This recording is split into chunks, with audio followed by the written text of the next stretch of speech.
साबळे. मी इयत्ता 6वी मध्ये शिकतो. माझ्या शाळेचे नाव कृष्णराव मुंडे विद्यालय जुन्नर. आज मी तुम्हाला माननीय कृष्णराव मुंडे साहेब यांच्या जीवन व कार्याविषयी थोडीशी माहिती सांगणार आहे. ती तुम्ही शांतपणे ऐकावी अशी माझी नम्र विनंती. कैलासवासी माननीय कृष्णराव मुंडे साहेबांचा जन्म मातोश्री गोंडाबाई व पिताश्री रामचंद्र या अतिशय सालस कष्टाळू शेतकरी दाम्पत्याच्या उदरी शुक्रवार दिनांक 2 एप्रिल 1934 रोजी राजूर तालुका जुन्नर जिल्हा पुणे या आदिवासी दुर्गम खेड्यात झाला. राजूर म्हणजे निसर्ग सौंदर्याने नटलेले कुकडी माईच्या तीरावर वसलेले छोटेसे जुन्नर गाव. मुंडे साहेबांच्या रूपाने जणू येथे बालकृष्णच अवतरला. लुटू लुटू पळण्यात, दुडी दुडी धावण्यात हा हा करता बालपण सुरून गेलं. 1941 साली वयाच्या 7व्या वर्षी बालकृष्ण इयत्ता 1ली दाखल झाले. बुद्धीची चुणूक आवरत होती. काही वेळा गुरुजींनाही आश्चर्य वाटे. राजूरला इयत्ता 4थी पर्यंत शिक्षण घेण्याची सोय होती. त्यामुळे पुढील शिक्षण घोडेगाव तालुका आंबेगाव येथे वसतिगृहात राहून घेतले. हा सर्व त्रास सोसून 1948 साली ते इयत्ता 7वीत चांगल्या गुणांनी उत्तीर्ण झाले. भारताला नुसते स्वातंत्र्य मिळाले होते. त्यावेळी 7वी इयत्तेत उत्तीर्ण झाले की कोणत्याही खात्यात सहजपणे नोकरी मिळू शकत होती. इयत्ता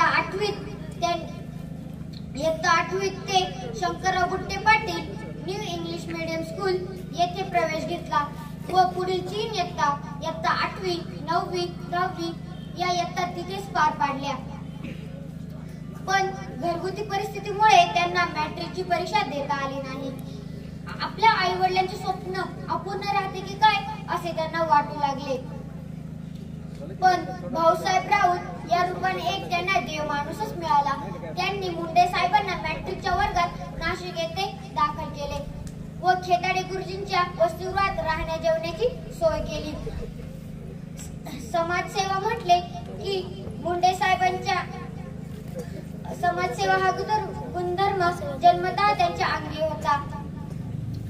पण जर आपल्याला उच्च समाजाची बरोबरी करायची असेल तर आपल्याला उच्च शिक्षण घेणे गरजेचे आहे हे त्यांच्या लक्षात आले.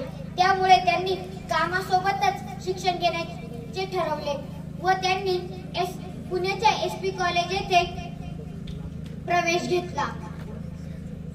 1954 रोजी आपल्या पोटाच्या खिशात 54 रुपये असताना त्यांनी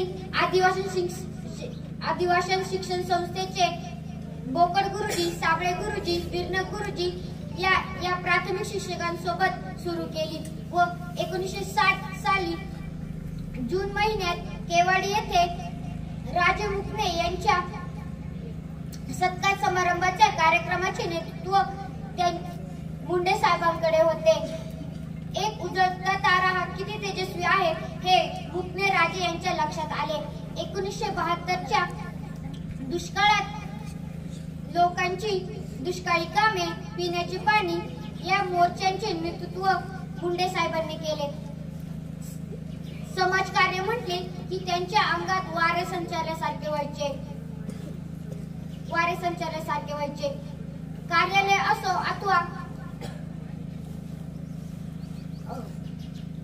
कार्यालय असो व तेथे गेले की सर्वजण उभे राहायचे. त्यामुळे बाकीच्यांचा मामला तुम्ही सोडूनच द्या. पण नियतीची ताकद वाढते ते कोणालाही नाकारता येत नाही. त्यामुळे 26 नोव्हेंबर 1982 रोजी पुणे येथील रात्री 10:30 वाजता त्यांचे निधन झाले. जाता जाता एवढे सांगेन की मुंडे साहेब हे आठवणींचा न आटणारा झरा आहे. ज्यांनी त्यांना पाहिले, ऐकले, त्यांच्यासोबत गप्पा मारल्या, चर्चा केले त्यांना भाग्यशाली म्हणावेसे वाटते.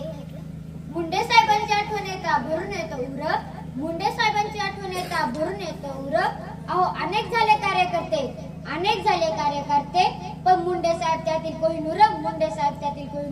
एवढे बोल मी माझी भाषा संपवतो. जय हिंद, जय महाराष्ट्र.